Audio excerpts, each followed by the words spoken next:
Hello, everyone, and welcome to the Bay Area Reporter at 50, writing a first draft of history. And thank you for joining us this evening for this special Living History panel discussion. My name is Terry Beswick, and I'm the Executive Director of the GLBT Historical Society, and I'll be serving as tonight's moderator. But first, we'd just like to acknowledge that the GLBT Historical Society Museum and Archives are based on Ohlone tribal land, and I invite any Indigenous folks who are with us this evening to make themselves visible in the chat and be recognized as we honor the contemporary and ancestral lives of America's Indigenous peoples. So this event is being recorded and will be posted and live streamed on YouTube and on Facebook.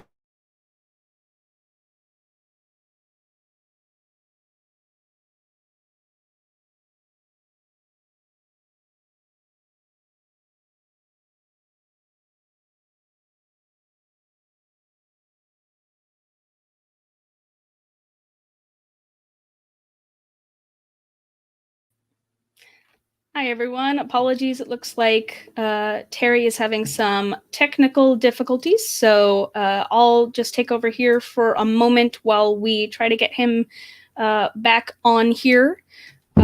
So as Terry was saying, this event is being recorded and will be posted to our YouTube channel and our website. And if you're watching live with us on YouTube or Facebook, we welcome your active participation in the chat and encourage you to post comments, observations, and questions for the participants. We'll have a Q&A session near the end. And we've been really looking forward to tonight's discussion. And while we're waiting for Terry to be able to get back on with us, let me tell you a little bit about the Society and the work that we do. Founded in 1985, the Gay, Lesbian, Bisexual, Transgender Historical Society is recognized internationally as a leader in the field of LGBTQ public history. Our mission is to collect, preserve, exhibit, and make accessible to the public materials and knowledge to support and promote understanding of LGBTQ history, culture, and arts in all their diversity. Our operations are centered around two sites: the GLBT Historical Society Museum, located in the heart of San Francisco's Castro since 2011, and the Dr. John P. DiCecco Archives and Research Center in the Mid-Market District. We plan to reopen both of these sites to the public very soon, and but in the meantime, please check out our growing array of online exhibitions, archival resources, and recorded events like this one at glbthistory.org. And actually, on April 26th, on our website, be sure to check out Stories of Our Movement, the Bay Area Reporter at 50, a new exhibition curated by photojournalist Rick Gerharder and made possible with support from the Bob Ross Foundation. Yesterday marked a half-century since the Bay Area Reporter was first published in 1971, and so tonight, for this special hour-and-a-half discussion commemorating the 50th anniversary of the publication that has become the LGBTQ community's newspaper of record, we'll invite our esteemed panelists to talk about everything BAR, its history, its impact, and maybe a little bit about its future. So I'm going to bring on our various panelists as I introduce them all, and then we will launch into a conversation. And once we get Terry back, he will be asking them each in turn to get us started by telling us a little bit about their personal or professional relationship with the BAR and maybe some early encounters with the paper. So first, I will be bringing up Paul David Henderson, who is a nationally recognized expert in criminal justice reform, a veteran prosecutor and progressive champion for social justice, the former chief of administration under Kamala Harris, and then deputy chief of staff for Mayor Ed Lee. Henderson currently serves as the executive director of the San Francisco Department of Police Accountability. I'm going to bring Paul up right now. Hi. Hey. Hello. Hi, Thank you for having me. I'm wonderful to have you here tonight. All right, next up is Sharon McNight, a multi-award winning performer who began her career entertaining in the cabarets and gay bars of San Francisco in the late 1970s. In the mid-1980s, she received an SF Critics Circle Award for her performance in Nonsense and was one of 2 straight women chosen as Grand Marshal of the 1986 San Francisco Gay Day Parade for her dedication and fundraising efforts during the AIDS crisis.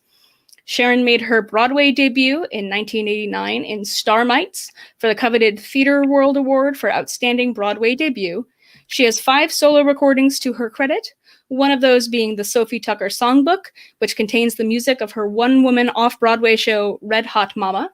Her recent laurels include 2 Lifetime Achievement Awards, one from the Manhattan Association of Cabarets and another from the Provincetown Cabaret Fest. So welcome everyone to Sharon McNight. Hello. Oh, and Sharon, you might need to unmute yourself. There we go. I got you. Oh, you did it. All I right. didn't do it. No, that was me. And it looks like we have Terry back tonight. So I'm going to switch it back over to him to introduce the rest of our panelists for the evening. So welcome back in, Terry. I will disappear into the background. Lee, thank you so much for chipping in there. And thanks everyone so much for your patience. Apparently I'm having some technical difficulties, but as will be often the case these days, right? So anyway, we'll just keep plunging along. Welcome, Paul and Sharon. Next, I want to introduce Hank Plante. He's an old friend. Hank is an American television reporter and newspaper columnist. He's on air at NBC Palm Springs, where I am right now, actually, and he is a member of the editorial board of Janet's Desert Sun newspaper in that city. Winner of the George Foster Peabody Award and multiple Emmys, he covered California for 3 decades for TV stations in San Francisco and Los Angeles. He now writes occasional columns for newspapers in California, usually focusing on politics or gay and lesbian issues. One of the first openly gay TV reporters in the United States, Plante is the recipient of various honors from LGBTQ rights advocacy organizations and trade groups. In addition, Plante was featured in the documentary 5B, which was selected for the 2019 Cannes Film Festival. Welcome, Hank. How are you? Good. I'm good. Thanks for being with. Nice to be with you. Good to see you. Gwen Smith, she/her, has been a transgender advocate for more than 2 decades. She is the writer of the Transmissions column for the Bay Area Reporter, which began in 2000. She founded the Transgender Day of Remembrance and was an early transgender internet pioneer. She's also active in virtual worlds, and so Gwen can join us in this virtual world. There you are. Hi. Hi, thank you. Thank you for having me. Great. And finally, actually 2 more. Michael Yamashita, him, was born in Hawaii and graduated from the Santa Clara University, first hired as a copy editor for the Bay Area Reporter in 1999. Yamashita was named a general manager in 1995 under founding publisher Bob Ross. He subsequently served under Ross's successor, Thomas Horn, and was named publisher in 2013. In 2017, after acquiring all shares held by investor partners, Yamashita became the first gay Asian Pacific Islander owner-publisher of an LGBTQ newspaper. He serves on the board of directors of the California News Publisher Association and has been long involved in the Bay Area Hawaiian community as a teacher of history, music, culture, and hula. Michael, thanks for being here with us. And finally, even more virtually, I want to welcome Marga Gomez, she/her. Marga is the grateful winner of numerous Bay Area Besties Awards for comedy and San Francisco 48 Hills Best Comedian 2020 Award. She got her start in San Francisco at the queer cabarets Valencia Rose and Josie's. And she's also been a writer-performer of 13 solo plays, which have been presented nationally, internationally, and off-Broadway. Her website is margagomez.com. And sadly, Marga was not able to join us tonight. She's doing another show, but she did send a little video, which I think will be a great way to get us started. So Lee, could you please cue up Marga for us? Hi, I'm Marga Gomez. I am a comedian, a playwright, a lesbian, and I'm somebody who loves newspapers. I mean, from Gutenberg's printing press I love printing. I'm sorry, trees, but I love a newspaper you can hold in your hands. And I want to wish the Bay Area Reporter a very, very happy 50th birthday. 50 years old. 50. Such a sexy age, don't you think? Oh, I'd like to give this newspaper a big wet kiss right now, but I get newsprint on my face, and I like to save that for after hours. So here's a story about me and the BAR. I came to San Francisco. Well, I ran away to San Francisco because I was 19 and my parents found out I was a lesbian and they didn't take kindly to it. And so I just went all the way from New York to San Francisco, didn't know what I was going to do, had no plan. And this is a true story, just out of a map. I picked Castro Street. That's where I landed. I didn't even know it was a gay street. I thought Castro, that's the Cuban neighborhood. And I was so disappointed when I went to the Castro Cafe and they didn't serve any Cuban food on the menu. No.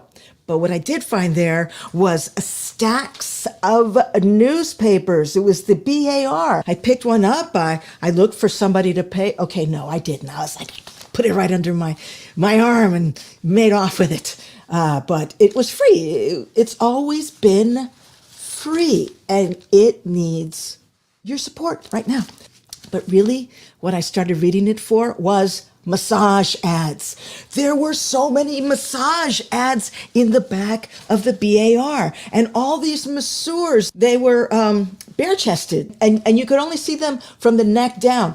No faces, no heads. I assumed that they were headless, and I thought, well, that's why they're masseurs, because they can only work with their hands. I got into performing, of course, in the 80s. I used to slip into Fanny's in the Castro to watch Sharon McNight perform. The place was packed, and I just looked at her in awe. And then she became my friend, and it was really all because of the networks that we made, that we were in, because the BAR brought us together. The BAR and the Bay Times and our gay press brought us together. I got into performing at fancy cabarets with Sharon as my mentor. She'd just call me up on the phone and say, better tighten it up, kid.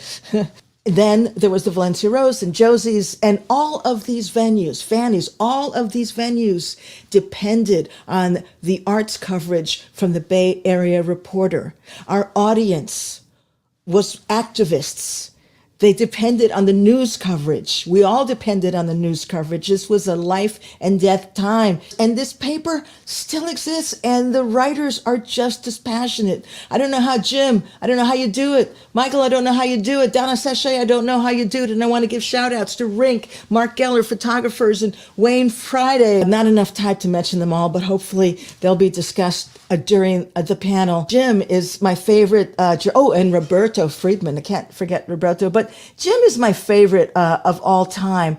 Jim has some extortion photos of me from the 80s when I started performing at the San Francisco Eagle. Sharon introduced me to her amazing saint of a hairdresser, Rocky, and Rocky regretted always introduced me to the teasing comb, and my hair was very large in the 80s. It was hard to get through doors. One of the things I love about the Eagle is the memories of peeing in a trough. It's not easy for a woman. And also working there with Danny Williams and Tom Amiano and all the great gay comics to come out of the Valencia Rose and Josie's. And then Mr. Marcus himself, who I thought wasn't going to like me. And, well, he's Latino. He's passed, but, you know, we're all still around. He introduced me to the leather community. The biggest fundraisers for people with AIDS was the leather community. Kindest, generous souls. And in fact, what I learned is that sometimes bondage is the only thing that can keep two people together. Thank you for inviting me, GLBT Historical Society and BAR. I will see you in real life. In the Castro? Why not?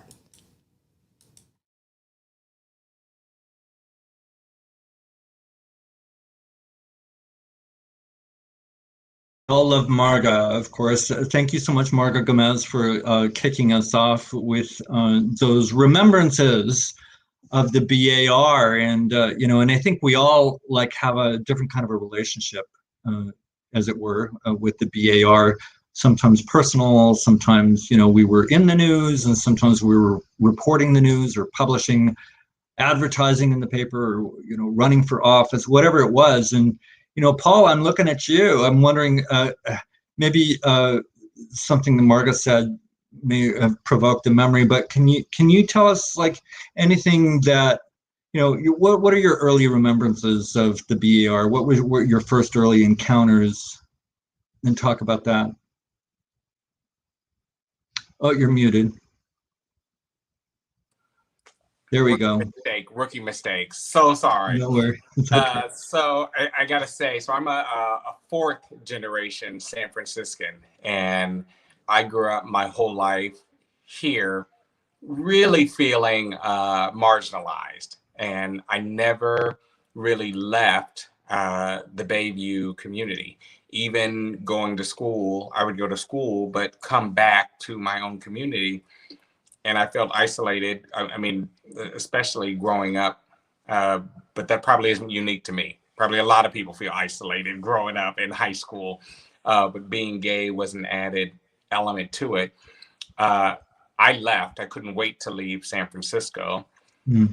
And I went away for school. I came back. I went to law school. I came back to practice here in San Francisco. But before I even graduated from law school, I came back and I was an intern here in the San Francisco District Attorney's Office. Very interesting. That was my first introduction to the BAR. Someone in court, one of the lawyers, one of the defense attorneys, the public defenders, had the BAR and was talking about it and explaining to me that he doesn't read the other newspapers. He only reads the BAR because that's his community and they tell the real news. And I remember thinking like, wow, you're gay. And there's a newspaper for it. And there's something to read. And he threw the newspaper away. And of course I was closeted at the time. And I took the paper. That was my first introduction to the BAR, was that day in court, taking that paper. And interestingly enough, that lawyer, who, by the way, was not gay, but I thought he was gay for 2 decades just because of that individual encounter where he was talking about his community. I just presumed it meant he was gay. Anyways, a whole crazy thing. But that was my first introduction to the paper. But more importantly, it was my first introduction to a community. This was before I was out and before I even knew, or that was my introduction to know that there were other voices that sounded like me, that had other things to do and lives and connectivity to San Francisco in ways that I thought was really amazing. And I will say, the first time that I actually ended up in the BAR, which was the next time that BAR was really important to me, was when I was put into the head of, or into a leadership position, into the hate crimes unit. I've always really felt strongly and cared deeply and built my whole career around giving a voice to disenfranchised community. Oh shit, yeah, there it is. Yeah. Oh my God. Yeah. So that, yeah, we got it in the archives there. Yeah.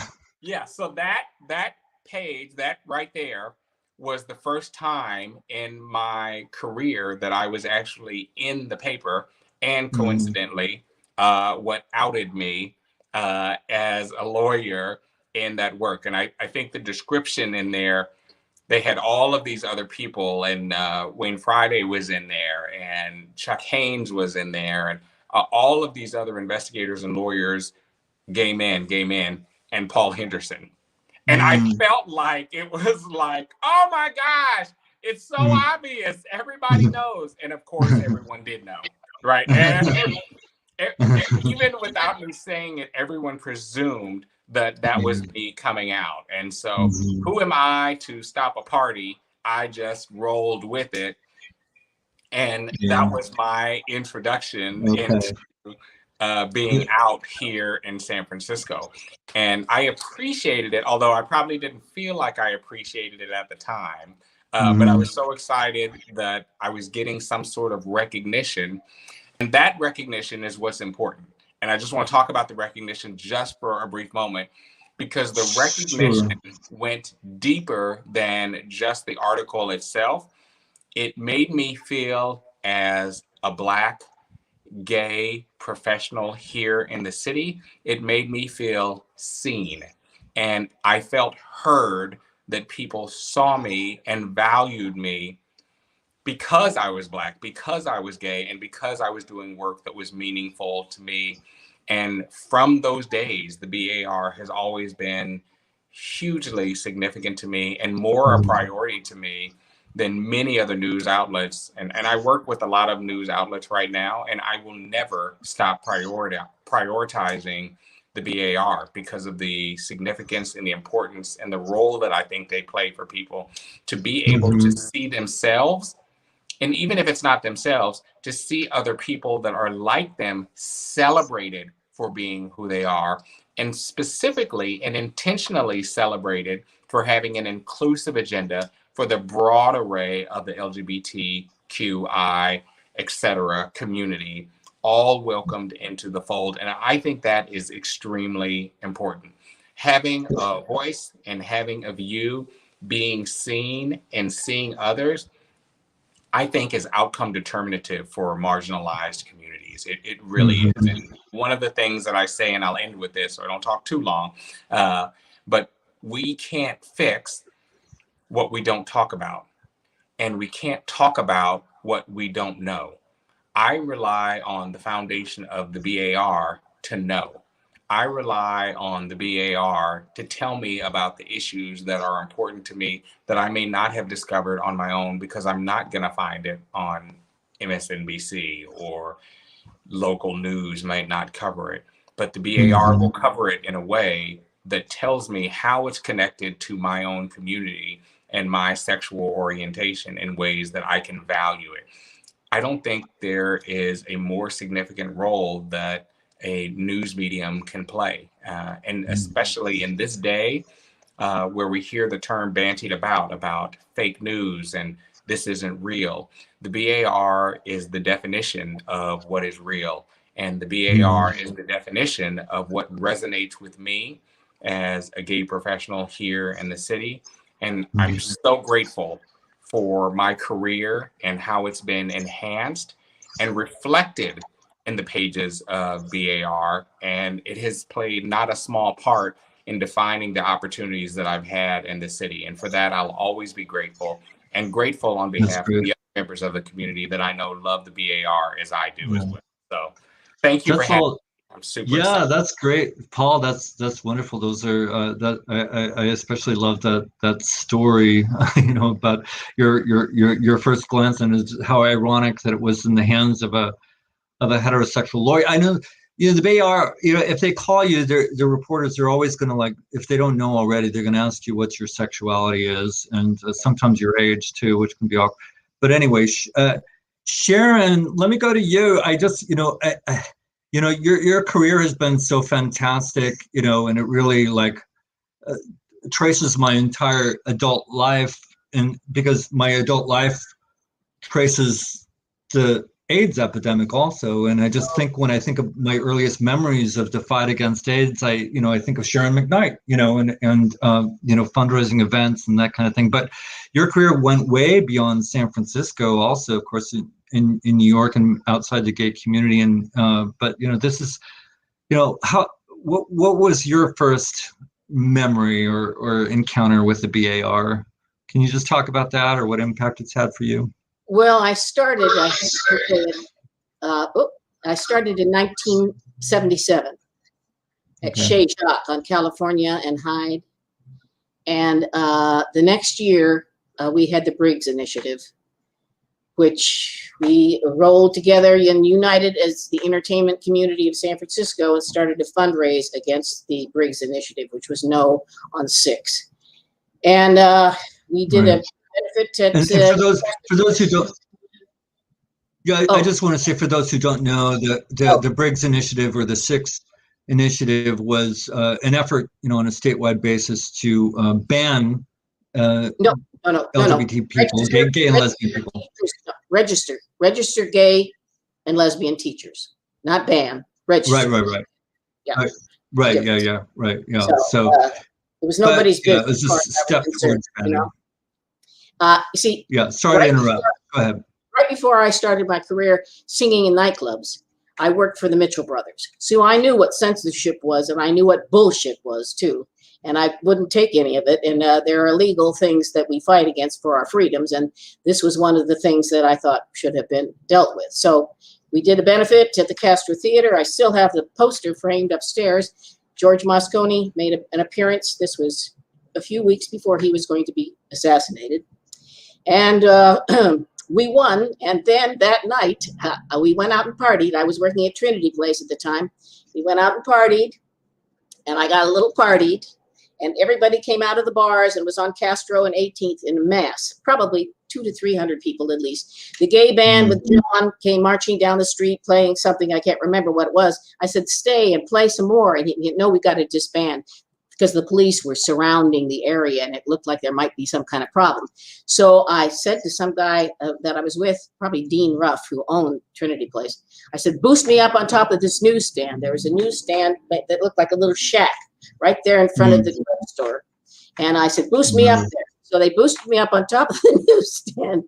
And because I have a large voice, and I said, let's sing. And we started singing like God Bless America, America the Beautiful, all these American songs. And everybody joined along. And I'm standing like, some guy got up on top of it with a flag and started waving the American flag on a stick. I mean, it was a moment to be remembered. I'll never forget it. Really. That was the beginning. And then that was 78. And AIDS really didn't come till 83.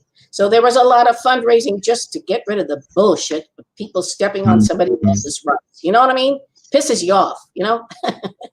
And then the crisis came, and that was, even in Europe, I was touring Europe. I would go 3 months in Europe, come back, 3 months at home, 3 months in Europe, come back. You know, I tried to spread the word there too, because they really hadn't heard about it. It was nothing. That was, you know, unheard of there. So it was a time. It was a time. But anytime anybody has needed me politically, I've always been there, because I don't like little guys getting pushed around. You know what I mean? Gets me real angry.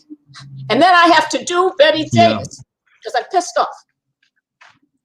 So that's it, Terry. That's my story, and I'm sticking to it. Yeah, that's that's great. Yeah, and you know, and the thing that I regret the most is moving from San Francisco. Biggest mistake I ever made in my life. Biggest mistake. Now I can't afford to move back. Yeah, they warn you about that. Yeah, if you leave, it's hard to get back. Yeah, it gets more expensive. And so the BAR was there every step of the way, I'm sure, reporting on your shenanigans and your show business. Yeah, I was good friends with Bob Ross, paid for money. We were sitting and doing some benefit or something or other, dinner, and he said that he had quit smoking. And I said, I want to quit smoking. He said, well, I got a guy, Andy Wong, on Church Street, who helped me quit smoking with acupuncture. I said, oh, really? He said, I'll pay for it. It's $20. $20. So I went to Andy Wong. He gave me some needles in my arms and ears and stuff, and I quit smoking. So ever since then, I was so grateful to Bob for thanking me, to helping me get there. And of course, John Carr and Wayne Friday was a dear, dear friend. And Sweet Lips and Marcus. Marcus and I were the co-chairs of the AIDS Emergency Fund together twice. You know, I go way, way back with the BAR. So you really owe your keeping your voice to Bob Ross then, because you were able to quit smoking. Yeah, really. That's great. Really. Greatest day. Matter of fact, in my bios, the last line of my bio, wherever it's printed in a program, is the greatest day of my life was the day she quit smoking. Yeah, honestly. That's awesome. Yeah, I hear you. Yeah, me too. Hank Plante, can you talk to us a little bit? Thanks for joining us again. And your career, you know, of, you know, reporting on the full spectrum of news, of course, you know, intersected with what the BAR was doing. And I'm just wondering, you know, how did you first encounter the BAR, and how did that influence your work? Thanks. It's great to be with all of you, and I'm honored to be with this esteemed panel to help celebrate the BIR at 50. Terry, it was almost 40 years ago.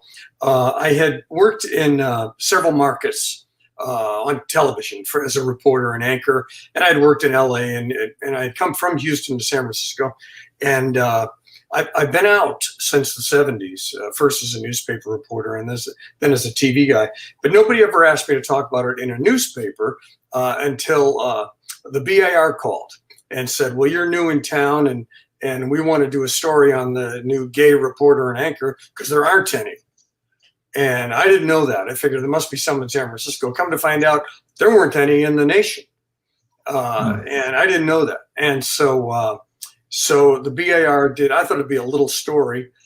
They did a full page and came to the studio. Well, there it is. And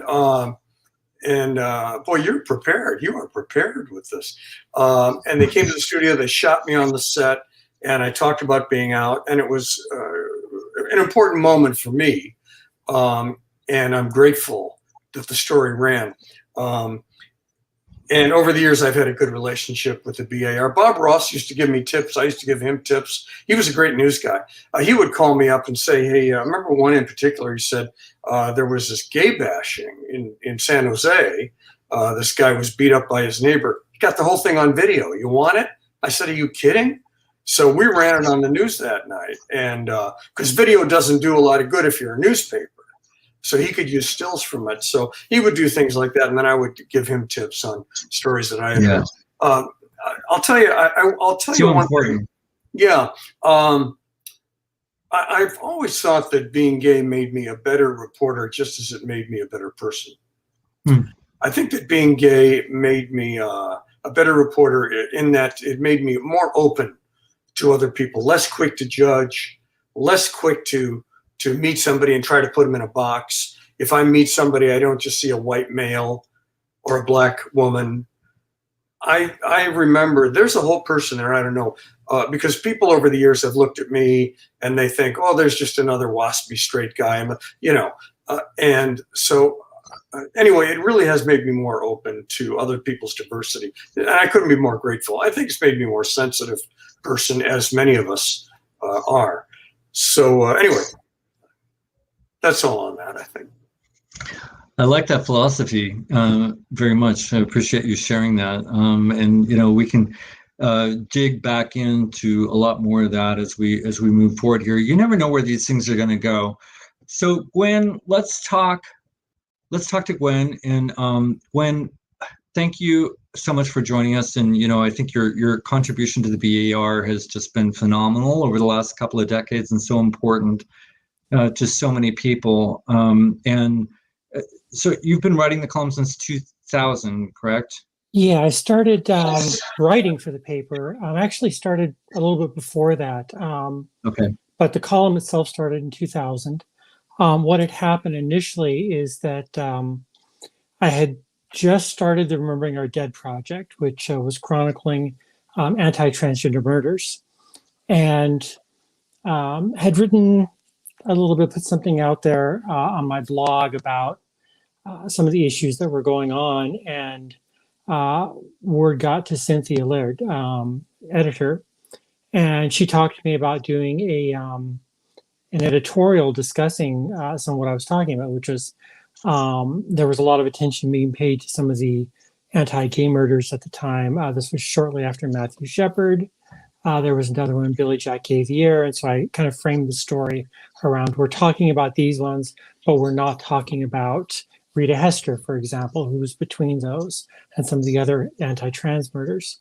That was actually, that was when we had already done the Remembering Our Dead project, and we used that to do a protest at the Castro Theater, and went out with all the names that I had on site, a large number of us for a trans group at the time called TG Rage.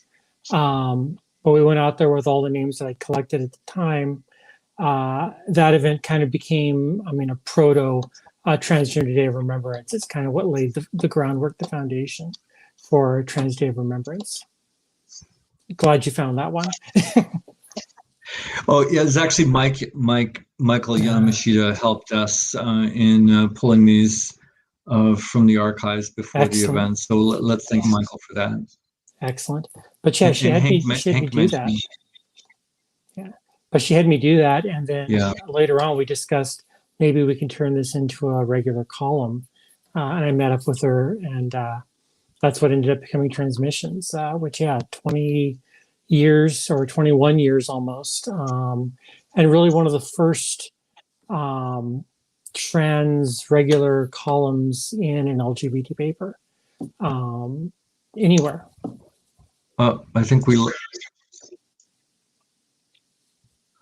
that last bit was a little garbled on my end. I'm not sure if it was for everyone else, but can you repeat what you just said?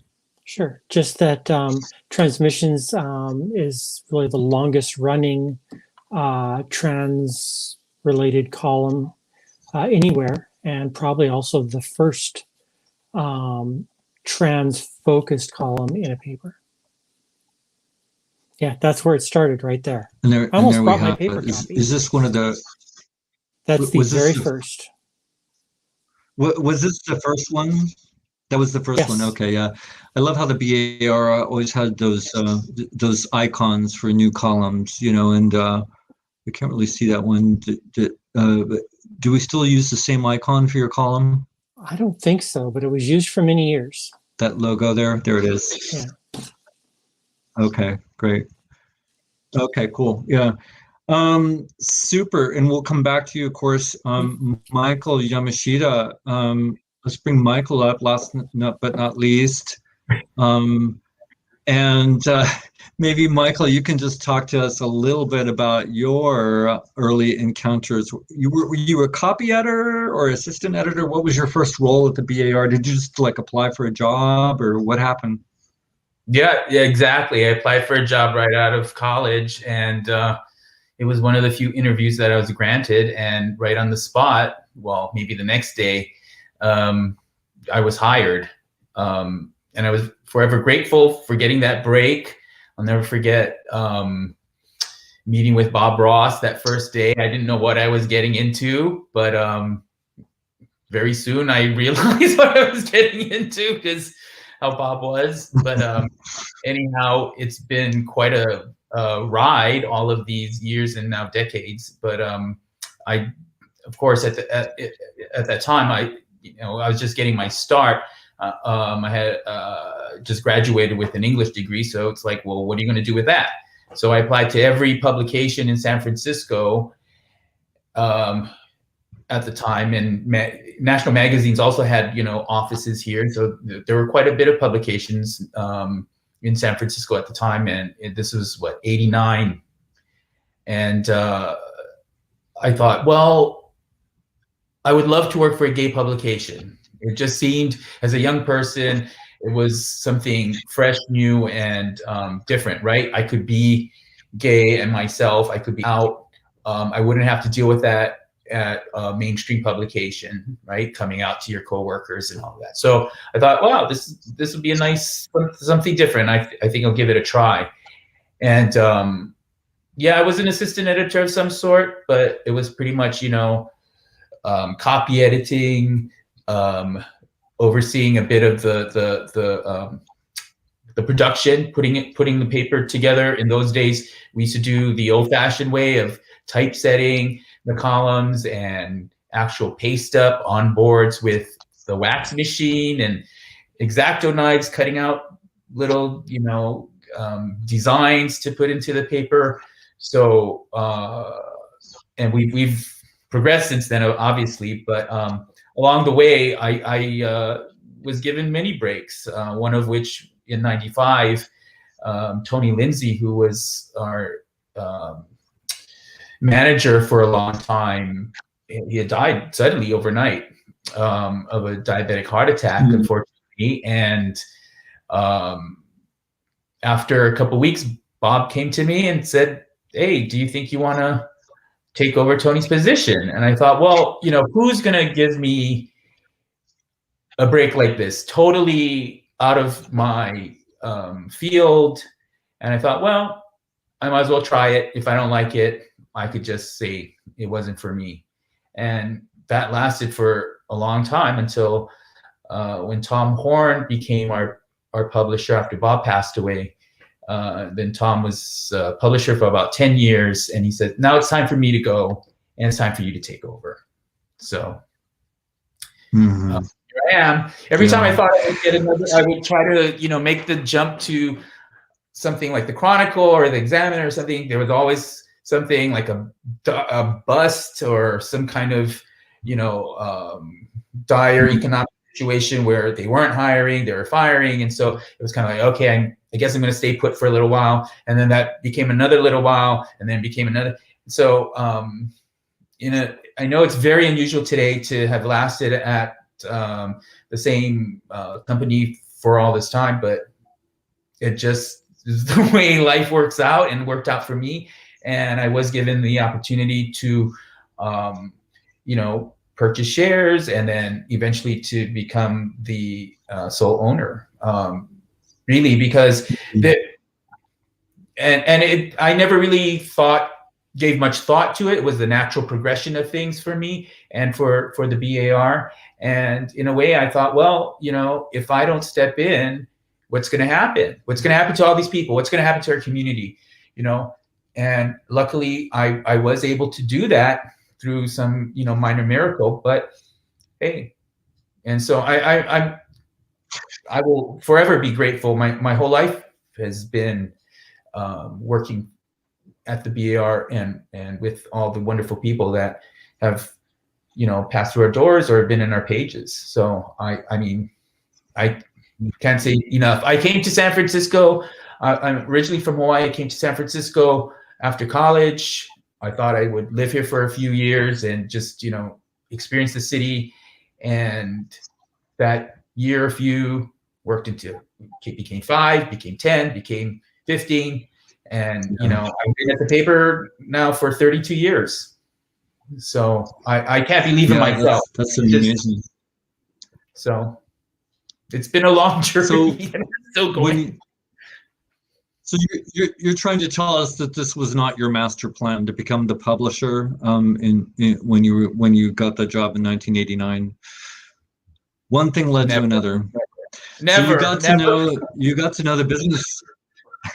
So you've done just about everything there is to do at the newspaper now. That's really amazing. Anyway, happy birthday to the Bay Area Reporter, and thank you for your service. That's really really amazing. And so I want to I kind of want to open it up to whoever wants to chime in. Michael, maybe you have a response to this, but I just want to throw out kind of a big softball question.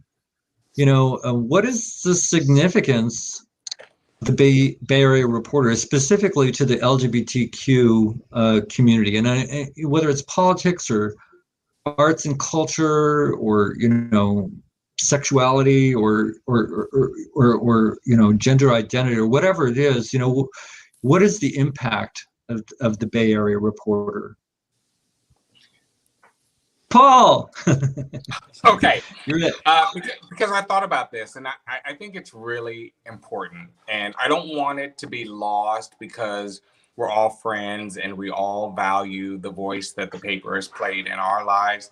But honestly, the significance that the paper has in terms of moving the needles for marginalized communities everywhere is absolutely significant. And I just want to make sure that message doesn't get lost.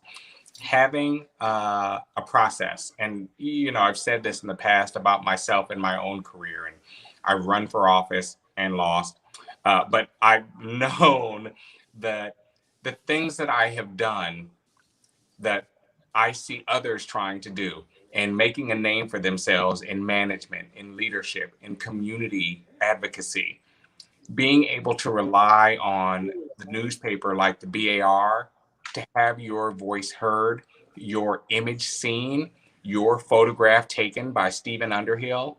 These things matter. They really, really matter. And I love that we have a community paper, because it feels like a community paper that supports all of us and all of the things that we do. And I think not having that would be a real loss. Being able to rely on that is something that none of us, and I certainly don't take for granted. And it's been emotionally supportive for me. It's been professionally supportive for me.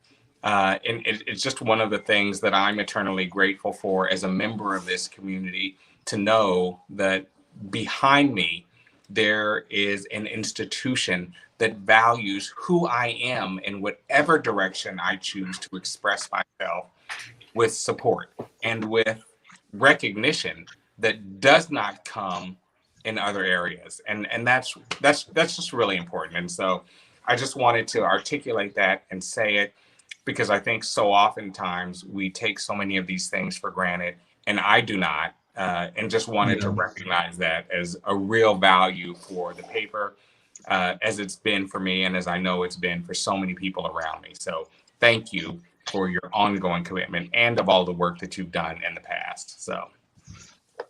Yeah, that's great. And, and I really appreciate you highlighting, I think one of the challenges for a paper like the BAR is that, they're covering such an amazingly diverse community, and, that there are historically underrepresented communities or sub-communities within our LGBTQ rainbow spectrum that need to be given a voice and a platform to be heard and seen. And, without that focus, I think it really has an impact. People feel invisible and feel alone and aren't heard. And so I think that's so important. Hank, I saw your hand up in the old-fashioned way. You put it up like with your hand up. Mr. Mayor,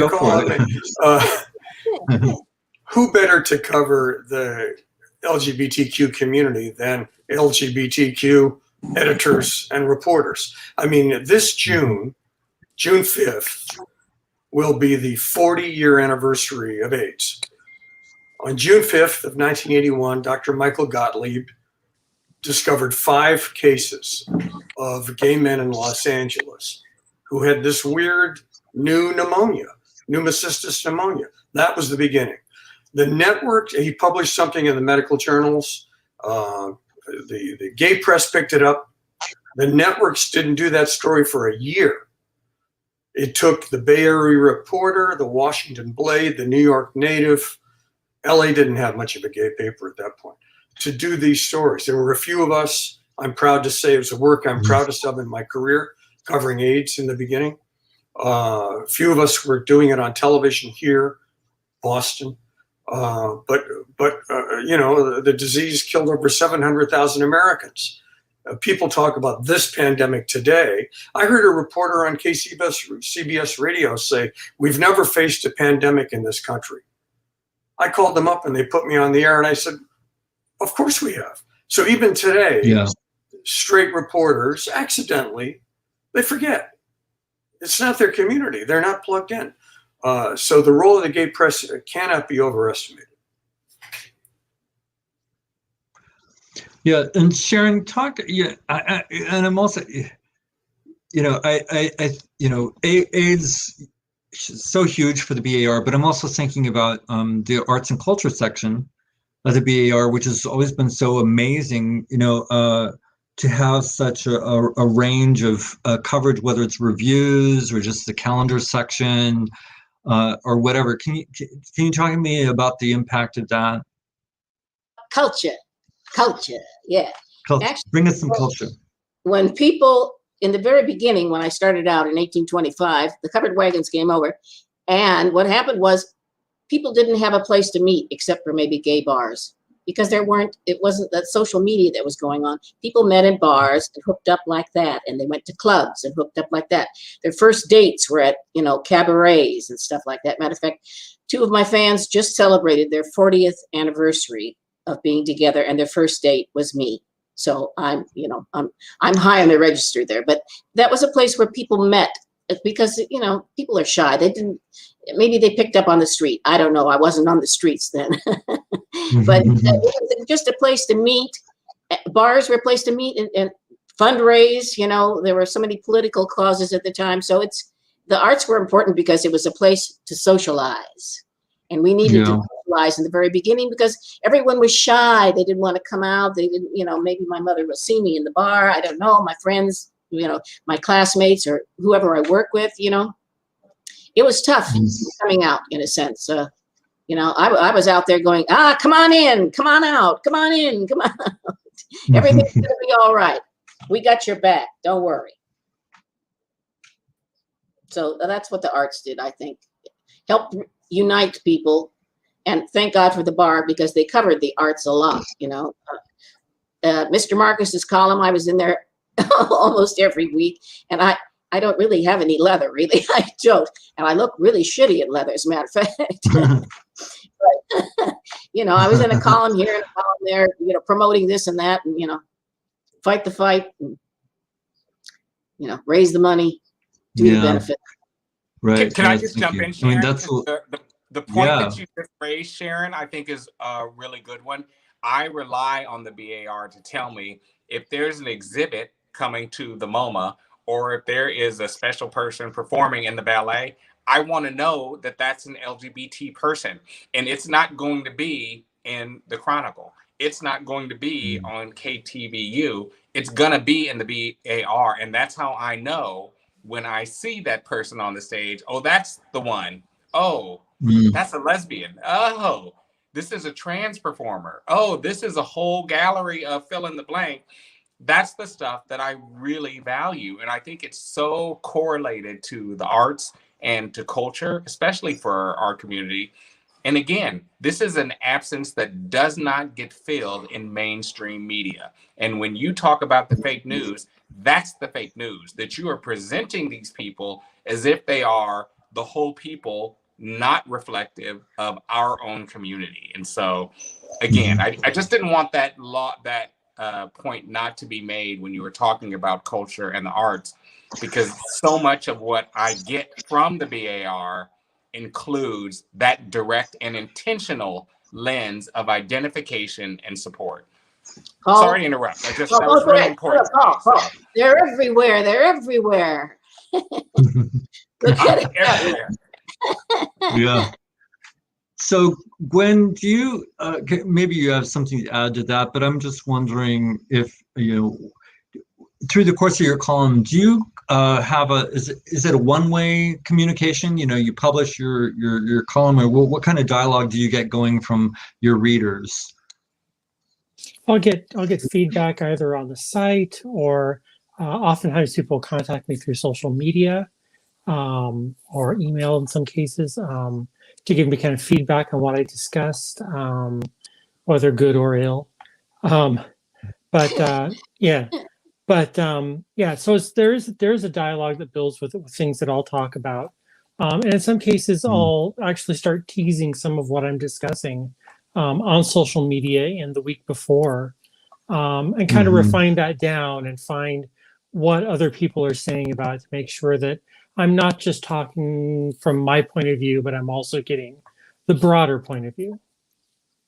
Yeah, and can you just tell us a little bit about what kind of topics you address? I mean, it's a full range, I know, but what are some important ones to you over the years? Oh gosh, well, I mean, it's interesting. In the earlier years, the trans community itself wasn't as well known in the larger context. So a lot of my earlier columns were more, this is what this term means, or this is why pronouns matter, or things like that, where it was very kind of hyper focused on one-on-one sort of topics at times. And that's really changed over time to where I'm really able to dissect things a little bit deeper, discuss things on a larger level.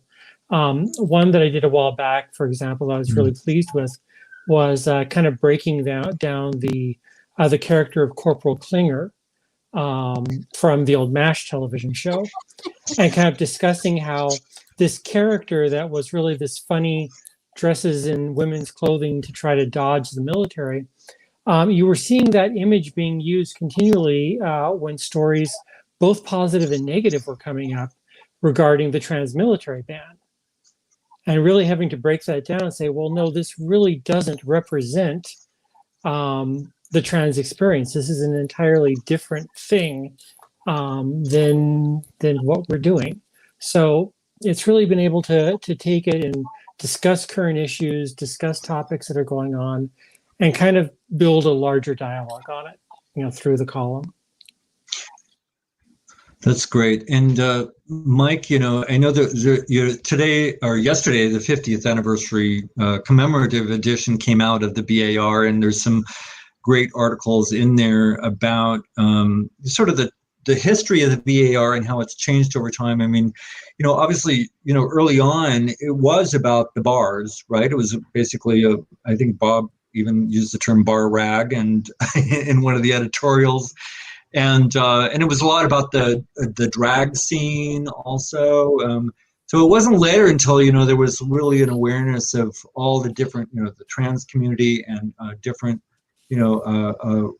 racial groups. But it was, so initially it was really just about, the bars, right? Can you talk about how that change sort of came to be? Oh, sure. I mean, the real history of the BAR began before the BAR. It began, Bob Ross worked as a chef and worked in several bars, bar restaurant types in the gay community when Polk Street was a gay neighborhood, right? It was the first gay neighborhood before Castro. And really the activism came out of the bar owners and their workers in the form of the Tavern Guild, which was a consortium of bar owners who just weren't, as Sharon said, weren't going to take shit anymore, right? Because they were being harassed by the police. And, before this, a long time, gay bars were owned by quasi-mafia figures, and it was a little bit shady. And the bar owners weren't going to be shaken down anymore. And so there was a real consolidation of that effort and organizing, and through that, the medium of a newsletter was a natural outgrowth of that in order to keep people informed. And the bars were the only outlet and the only social outlet for people to meet, to socialize, but and to get together in ways that they could not in other parts of their lives. So the BAR did start off from that early organization among the bars, and we did. If you look at the early issues, they're heavily concentrated on what's going on in terms of nightlife in the bars and the drag scene. That was, part of gay life at the time, and the court system as well. And the court system. Mm-hmm, exactly. And the court system is actually older than us. It's over. They had their 50th celebration 6 years ago or so.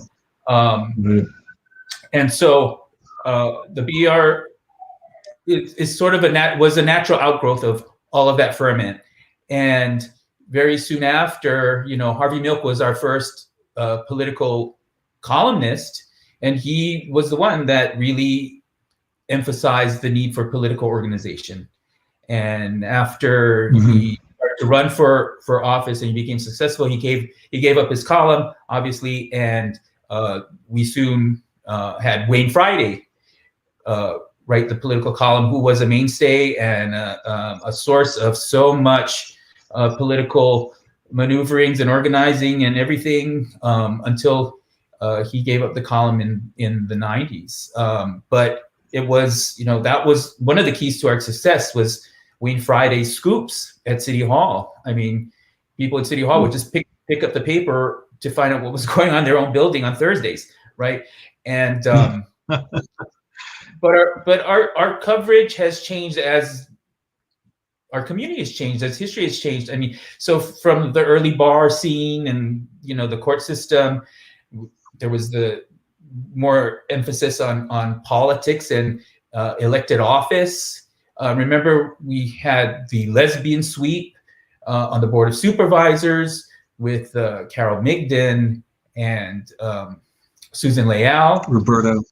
And Roberta Achterberg, sorry. Yes, exactly. She was one of the early ones. And so, you know, we moved from there to political power. And then we had AIDS in the 80s, which consumed a lot of our coverage. We've been accused of not becoming aware or have a willingness to cover AIDS early on. But as this exercise recently in going over our archives proved, I mean, you should read Liz Heileman's take on the history of our coverage of AIDS. And it was only a few months after that first case 40 years ago was discovered that we started to run the paper. Although the first instance was buried on page 34 or 36 or something that, as Liz says, but you know, it consumed a lot of our coverage up until, and don't forget all the obituaries that used to run in the paper. I mean, we'd have several pages each week, and people picked it up to see who was in the obits that week, right? You might not know their names, but we always ran their pictures so that you would recognize them. And Mike, there was that famous edition that you put out, No Obits, right? Huge deal. It made the CBS Evening News. It did. Do you remember that? You remember the great legendary PR man, Alan White. Alan White, yes. Alan White got that to CBS, and Dan Rather on the CBS Evening News had the Bay Area reporter, No Obits, and he explained why that was such a big deal. Yeah, we were very surprised by that and gratified. In fact, just a little anecdote on that is Mike Salinas, who was our editor at the time, who had a very storied career with us, and he really transformed the paper under his editorship. And, you know, he really made a big deal of it in the office. And I remember Bob Ross was like, nah, there'll be more obits next week. You know, it's just a fluke. But Mike insisted that we run it on the front page. And that is one of our greatest issues, I'd have to say, because it really was a landmark. And now people are talking about when we're going to have the no obits for COVID. You know, here we are again, coming full circle. But I just want to say that we've tried to stay relevant throughout the decades as the issues have changed, as our communities have changed.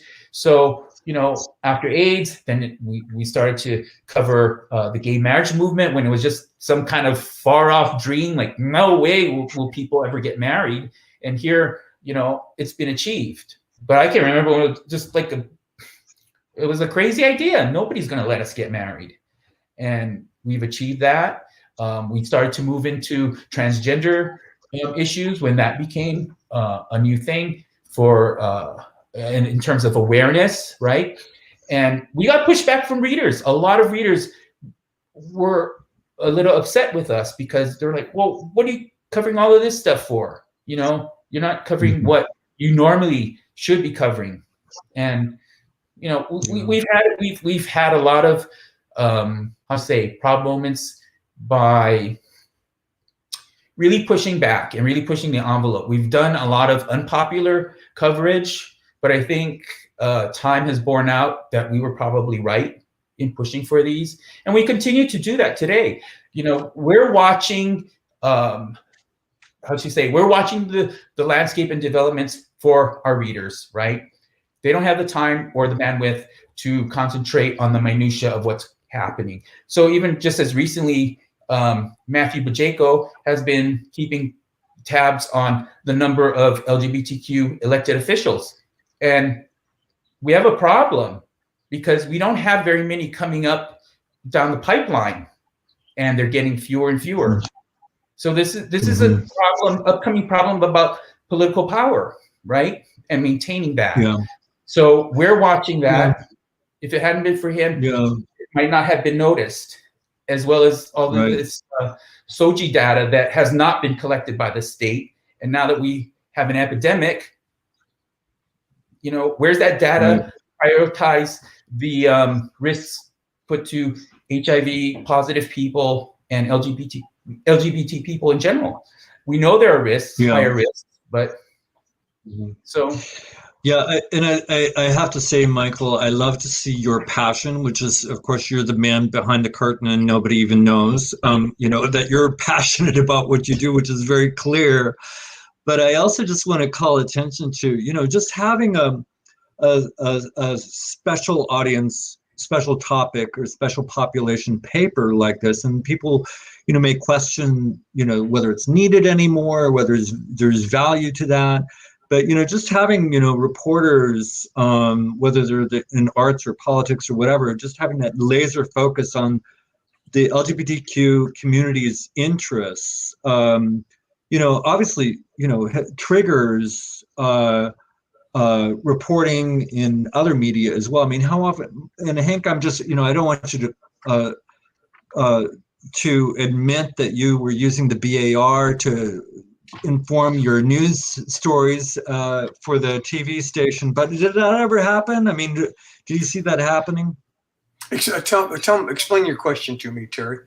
So, even now it's like I'll see a report in the BAR and then 2 days later I'll see it in the Chronicle. And I'm just wondering if that happened for you at the. Oh, I stole your stories all the time. Okay. All the time.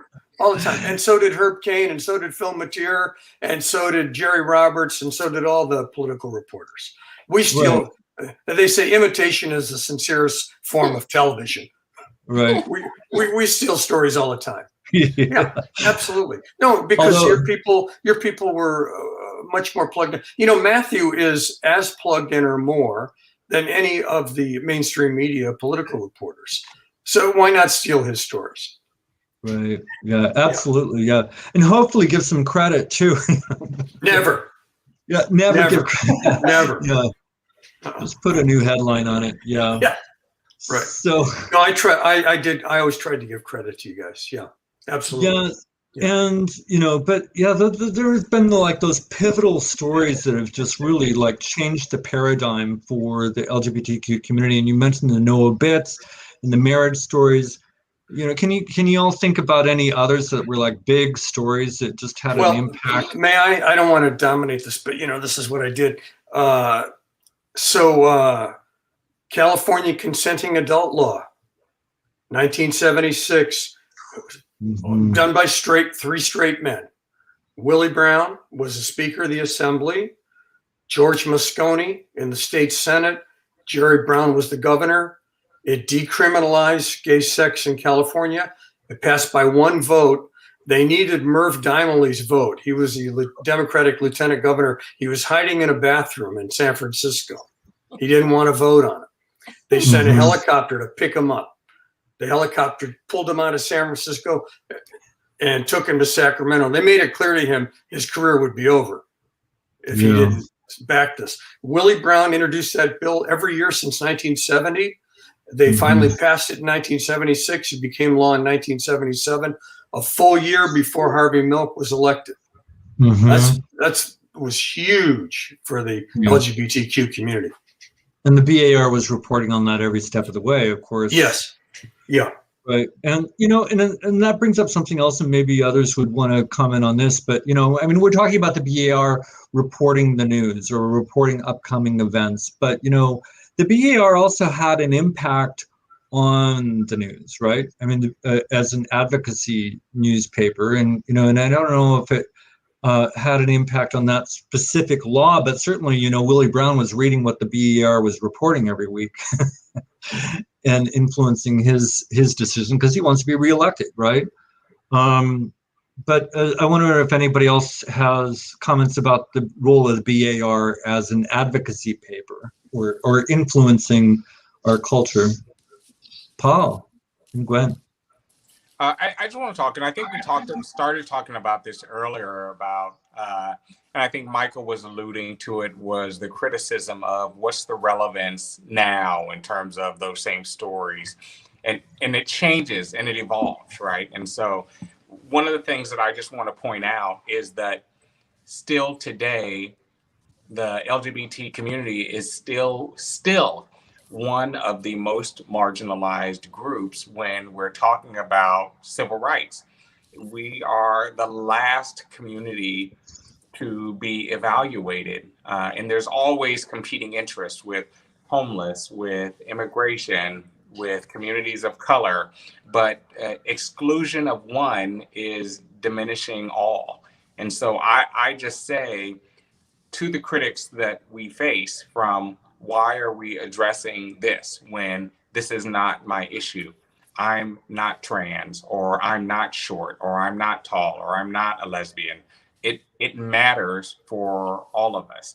And if you don't know or are unaware of what those things are, you can Google it to find out these things to confirm. I have my own opinions. You don't have to agree with my opinions, but you don't get to argue with the facts that the LGBT community are one of the least active in reporting and engaging in protections with the law and our criminal justice system. We are still discriminated against for housing, for employment. And here's one of the tests and standards that you can use for yourself. When you see a law speaking about civil protections or civil rights, if you don't see the LGBTQI community issued or enumerated there, then the presumption that you must bring is that they are not protected, that they will not be. And it's one of the triggers that I see whenever we talk about religious protections, and I scroll through to see, is LGBTQI included? And then oftentimes it's not, but it just is a sign for all of us of how important the work is that still needs to be done by the voice that's being shared from the paper. So I just wanted to add that as well. Yeah, that's a really good point. You know, we don't have full equality yet for the LGBTQ community broadly, and that's why we need the Equality Act, for example. But within the LGBTQ community, there are some communities that are less advantaged than others, or less privileged than others. And in particular, Gwen, I'd love to hear you talk about the advocacy role around the trans community. Well, that's definitely something that ties into the BAR, because not only having me as a columnist, but the paper overall has at many times taken an advocacy role on trans issues and the way the media reports on trans issues, particularly one case specifically that this really came up with the paper was with the Gwen Araujo murder trial. She was murdered in 2002, and the trial went through the next couple of years. A lot of the early coverage of the murder focused on her birth name, used masculine pronouns, framed the story in the way that the defense was more presenting that she had tricked these boys, etc. And while the BAR also initially did use birth names, that was very quickly changed, and they became more of an advocate on trying to get other local media to understand how to present this case, to use a proper name and proper pronouns, and really look at the way you were presenting this narrative to unbias it. That's something I've really seen a lot with the BAR over time.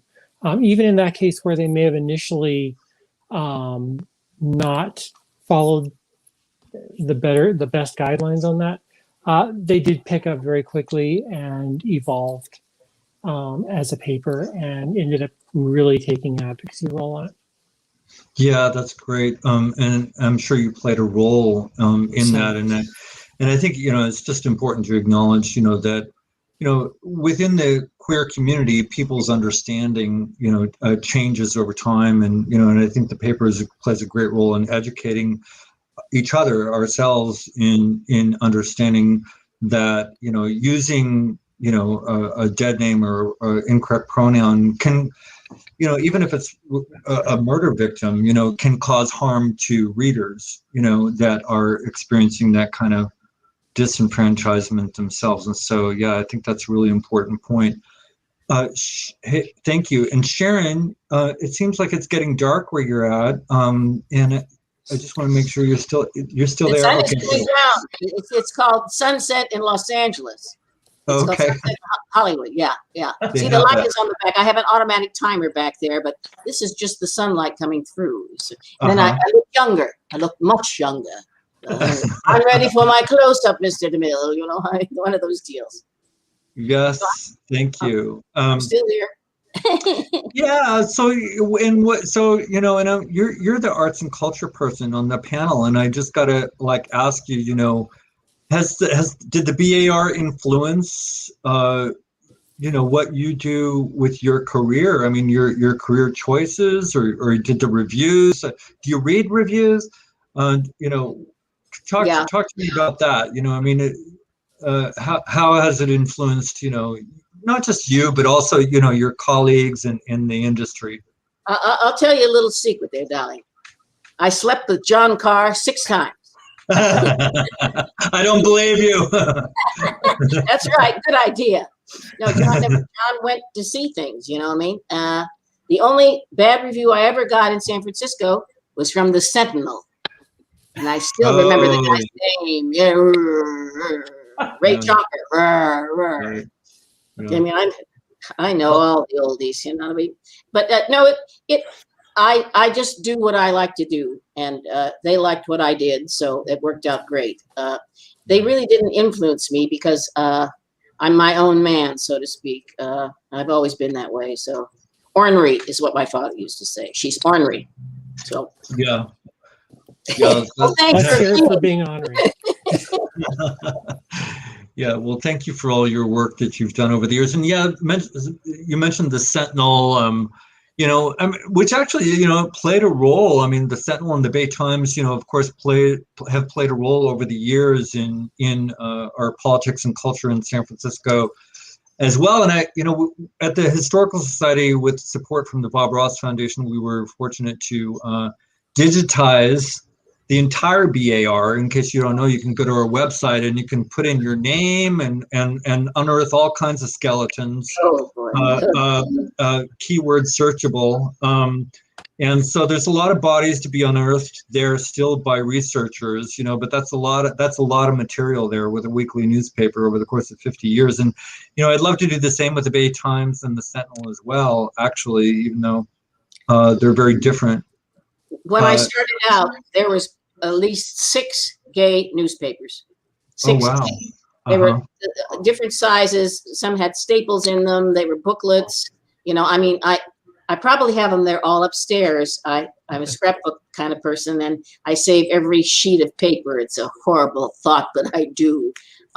So there were a lot of magazines and newspapers that were in the beginning, and they just, you know, they went asunder, so to speak, and only the strong ones survived. So congratulations, Michael. Yeah, and the paper is different now. I mean, it was wonderful to see 64 pages coming out in print yesterday, and you know, I think a lot of people read it online and on their phone now, just like a lot of other media. So we've established the BAR is important. The BAR is beautiful. We like the BAR. What is the future of the BAR? The future probably, well, it's like everything else. We're trying to stay nimble to, you know, adopt new technology and new practices all the time. And we're not early adopters for sure. We learned that lesson a long time ago. You know, let the big guys, you know, plow the field and make room for us. And then once the dust is settled, we've adopt what's the prevailing practice. And so, you know, our numbers online have actually increased, tripled, especially since COVID, and they've maintained, and that's been really gratifying for us because that really points the way to the future, where we have a phone app in development that's soon to be released. We've just established a YouTube channel. We're going to be doing online interviews as a matter of course, as a very regular series. We're also part of the Apple News feed. so we're trying to stay nimble and make our way slowly but surely to grow our online audience. But we, like most media, we have to be everything everywhere at all times. So, you know, it's not just print, it's not just the phone app, it's not just your website. I mean, it's many other, it's our Twitter account, it's our Facebook page, it's our Instagram account, it's everything, right? And so however readers come to us, especially younger readers, you know, we want to be there for them, to meet them on their platforms. And, you know, eventually they become regular readers in one way or another. But we've noticed increasingly that we are picked up by other sources. We are repurposed and given credit. So, you know, our reach is much greater than it used to be, and it's increasing every month. Mm-hmm.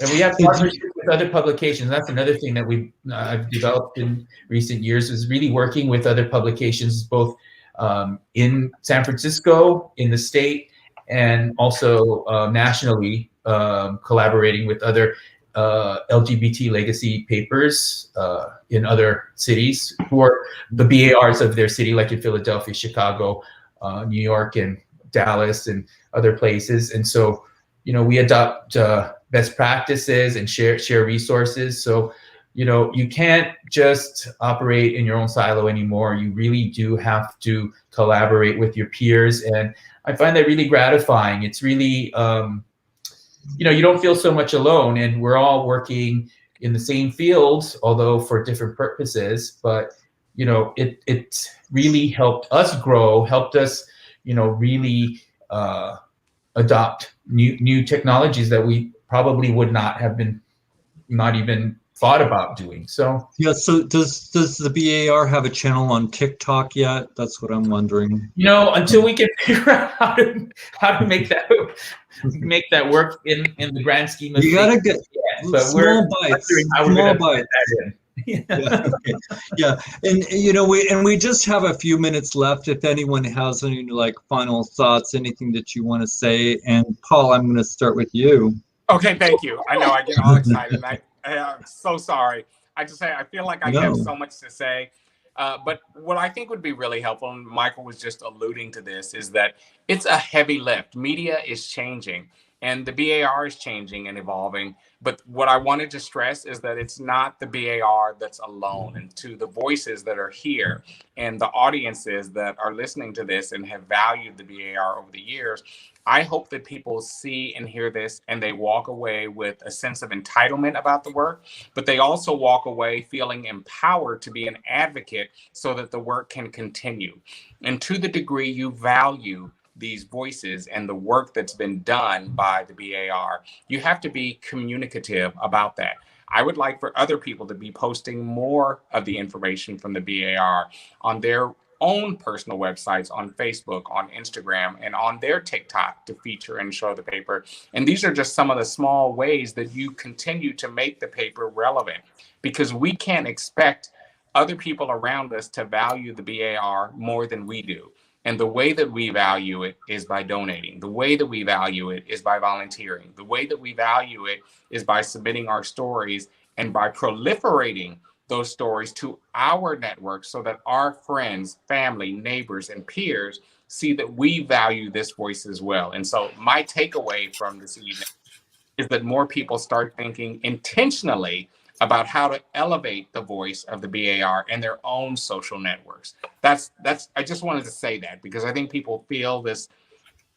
I'm not unique in how I feel about the BAR, but I want people to feel like they can be proactive about those feelings, to do things that are helpful to the BAR so that that voice can be continued, so that the arts can be explored and discovered because of what we already know to be a jewel that can be shared with others. So yeah, thank you.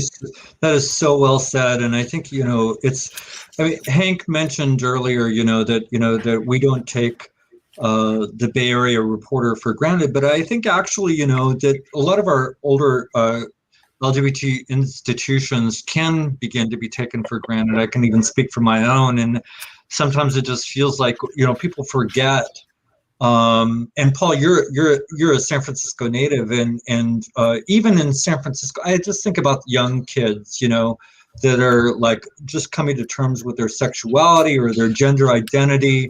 And, you know, what we see in the museum and the archives is that, you know, young people, they still have challenges. I mean, they still, you know, it still feels the same as it did, you know, when I was coming out. You can feel very alone and vulnerable, and you are, in fact, very vulnerable. And so I think, you know, having institutions like the BAR is really life-saving for people. And Gwen, I see you nodding your head. Yeah, I absolutely agree on that, 100%. You know, and certainly in my part of the sandbox, you know, it's just so critical to hear those voices out there for young LGBT folks. Yeah. And also to have levity and comedy and entertainment. You know, it's the second section of the newspaper. But, you know, it's like, I mean, you know, it's kind of like you know, you got to give people like what they want, right? What they want to read, and maybe entice them in, and then give them their medicine too. You know, here's your news to go with your entertainment. But you know, I think there's a lot of joy also that comes across, you know, in the arts and culture section in particular, you know, and it's just important to have fun and celebrate, and remember that we're an incredible, joyous community, and you know, ultimately that's what it's about, is to be free, right, and to be ourselves. Sharon. There's a famous quote by George M. Cohan. In case you don't know who George M. Cohan is, he's probably the king of show business. Maybe Al Jolson second, but George Cohan said, "You got to get them laughing, keep them laughing, and leave them laughing when you go." Right. My philosophy. I was waiting for the punchline, but I guess that's not. It's not. No, funny. it's philosophy. That's what Okay. If you want a joke, I'll give you a joke. 3 guys walk into a bar and no, I won't. Okay. No, it'd be perfect to end with a bar joke. You know, why not? The fourth walk around the bar. I can do a bar joke. I could do one. It's my favorite joke. Okay, leave us with. Well, I'm if it's quick. Okay, how many seconds do I have? 10. Seconds? Oh, 20. No, okay. I can't do it now. I can't do it in 20. I just want to thank everyone for joining us tonight, and thank our members and donors who make our work possible. If you're not already a card-carrying member of the GLBT Historical Society, please go to our website. And don't forget, on April 26th, be sure to check out Stories of Our Movement, the Bay Area Reporter at 50, a new online exhibition curated by photojournalist Rick Gerharder and made possible funding from the Bob Ross Foundation. You know, thank you to my esteemed guests tonight, Sharon McNight, Michael Yamashita, Hank Plante, Paul, David Henderson, and Gwen Smith. You guys have all been amazing. We could go on like this forever. Let's do it again sometime. And maybe we'll bring in the audience questions more next time also. I didn't actually get around to that. Apologies. And sorry about the technical difficulties at the beginning, but hey, we're all ending in a good place. So thank you again. And thank you, Lee, for doing the work behind the scene. Have a good night, everyone. Thank you, Lee. Happy birthday, BAR. Thank you.